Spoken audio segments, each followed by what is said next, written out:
요즘 이런 분들이 부쩍 늘었습니다. 가족법인 이미 다 만들어 놓으셨는데 어디서 들으셨는지 미국 시민권이나 영주권이 있는 자녀를 주주로 넣으면 안 된다더라.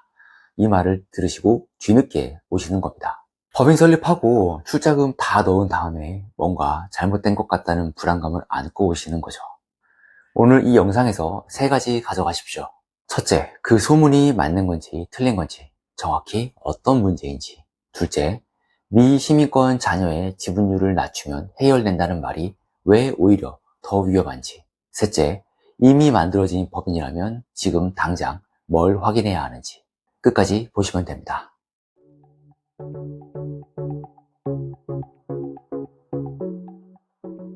저는 국세청에서 11년, 3일회계법인 상무까지 7년을 거쳐 지금은 고액자산가 전담 세무 컨설팅을 직접 하고 있는 나태현 세무사입니다. 저는 미국 세무사 자격과 외환관리사 자격도 함께 보유하고 있는데요.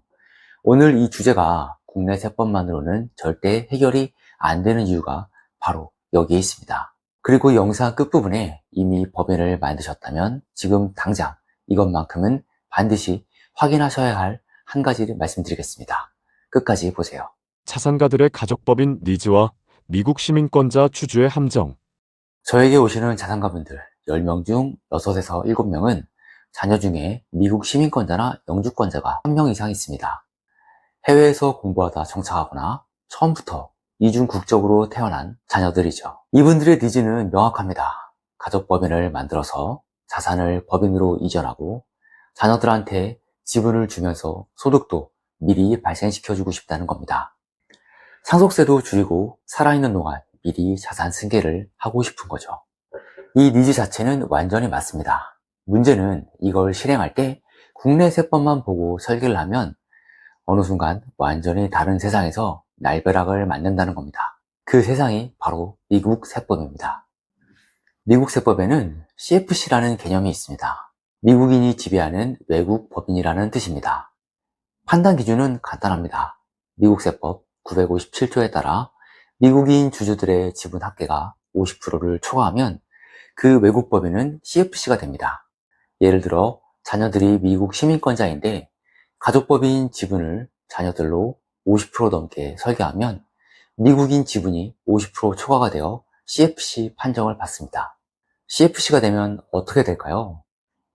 한국에 있는 가족법인이 배당을 하지 않아도 매년 자녀의 미국 세금 신고서에 법인소득 중 일부를 포함시켜야 합니다.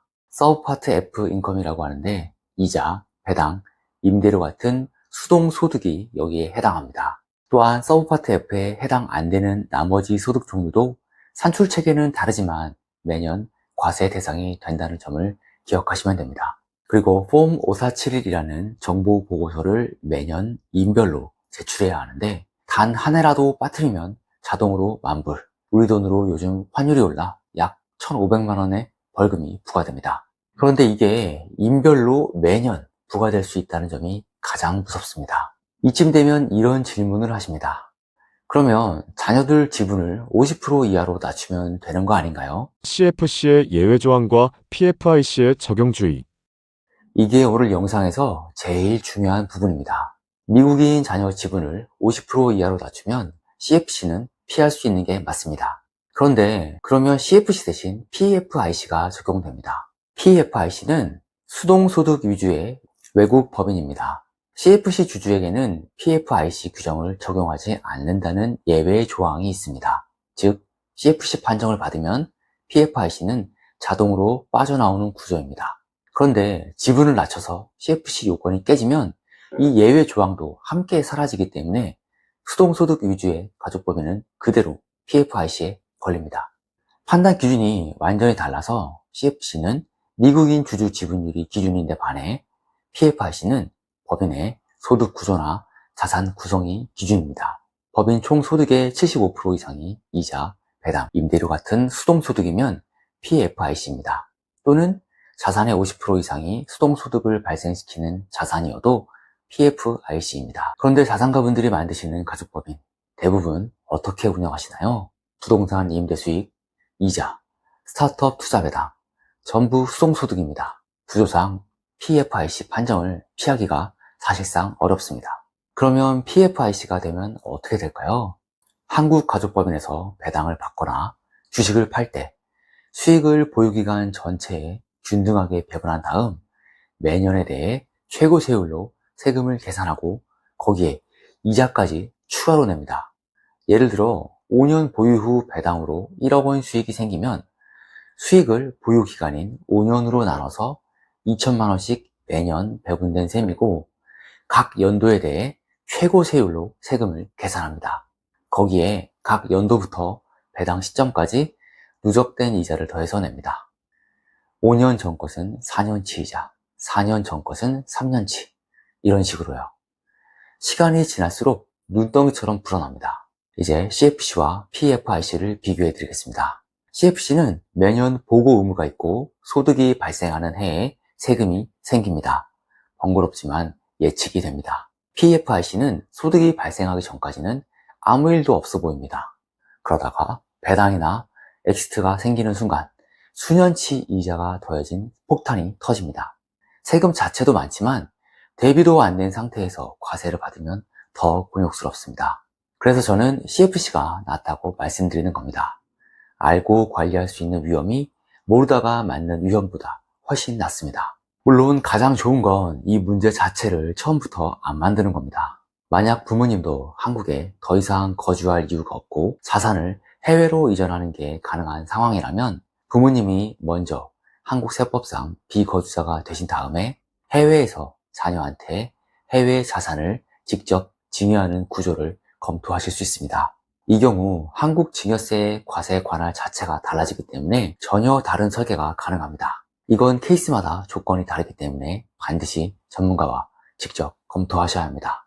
하지만 부모님이 한국에 계속 거주하셔야 하는 분들이 훨씬 많습니다. 그 경우엔 CFC를 인지하고 관리하는 방향이 현실적입니다. 여기서 끝이 아닙니다.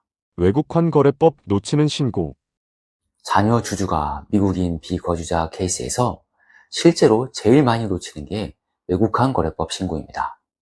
실무상 크게 두 가지인데, 첫째, 법인 계좌 개설 시 외국환 거래 규정에 따른 비거주자 증권 취득 신고 누락. 둘째, 나중에 배당금을 해외로 송금할 때 최초 주식 취득 경위 입증 서류 위비입니다. 주식 취득 경위 입증 서류가 없으면 은행이 이체를 거부하고 과태료 이슈도 있습니다. 가족법인에 참여하는 입구는 열려 있어도 출구에서 막히는 겁니다. 이미 법인도 만들어지고 자산도 들어가 있는 상황에서요. 이 외국환 신고 절차에 대한 자세한 내용은 이전 영상에서 다뤘습니다. 링크를 걸어둘 테니 반드시 함께 보시기 바랍니다. 오늘 핵심 3가지 다시 정리해 드리겠습니다. 첫째, 미국 시민권 자녀 지분이 50% 초과면 CFC 적용, 매년 소득 보고와 세금 납부 의무 발생. 둘째, 지분을 낮추면 CFC 대신 PFIC 적용, 배당, 엑시트 시 수년치 이자가 더해진 세금 폭탄, CFC가 차라리 관리 가능한 구조. 셋째, 외국환 거래법 신고 누락 시 나중에 해외 송금 자체가 막힐 수 있으니 사전 설립 단계에서 반드시 체크. 가족법인 전문가라고 하시는 분들이 많습니다. 그런데 국내 세법 하나만 아는 전문가로는 이 케이스를 제대로 다룰 수 없습니다. 자산가분들의 특성상 비거주자 자녀, 해외 시민권 자녀 케이스가 많습니다. 미국 세법과 외국환 거래법까지 동시에 검토할 수 있는 전문가를 찾으셔야 합니다. 저는 국세청과 3일 회계법인 경력에 미국 세무사 자격, 외환관리사 자격까지 갖추고 있습니다. 이런 조건과 경력을 동시에 가진 세무사를 찾기가 생각보다 쉽지 않습니다. 지금 내 상황이 이런데 어떻게 해야 하나 고민하시는 분들 고정 댓글 링크로 상담을 신청해주세요. 국세남이 고민 해결을 도와드리겠습니다. 국세청 11년, 3일 회계법인 7년, 20년 넘는 경력의 국세남 나태현 세무사였습니다. 감사합니다.